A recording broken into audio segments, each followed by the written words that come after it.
ще отвори прозореца, бе. Документите на проверка. Дай документите, момче. Господин полицай, аз... Какво ти? Нямам нищо против властта, ама ми се струва май нещо сте много уморен. Кой? Така, ви. Властта никога не е уморена, моето момче.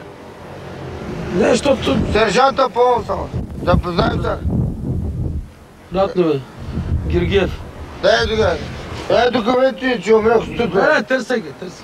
А ти пияниците. Кой е, бе? Не. Кой е, бе? Не, на снимката просто съм излязал малко. Да, там метна с пожарогостек. Свидетелство. Да, това е на колата. Това е книжката. Смарт карта ли може? Указания за управление. Къде си ходил? Ами, идвам от село. Бях при нашите... Какво прави на село? Ами с баща ми ходим да варим ракия от казана.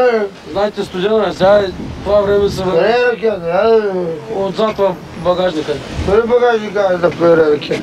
Ракията ли ще проверя? Ще проверя, не може да менте. Има закони, вече не може да се върви ракия. И на бащиния го... Изляза сам да се... Ще излезе, бе, как аз? Илия! Да се качваш бързо горе, и срам да вземеш пак на детето униформата, бе! Би това момче трябва да ходи на работа, бе! С тебе ли занимава алкохолик? Бързо горе! Бързо горе да се качваш! Не дай срам, бе! Защо ти е ба майка да аз с тебе, а? Кой е алкохолик? А? Този път ти прощавам. Обаче другия път става дискотека.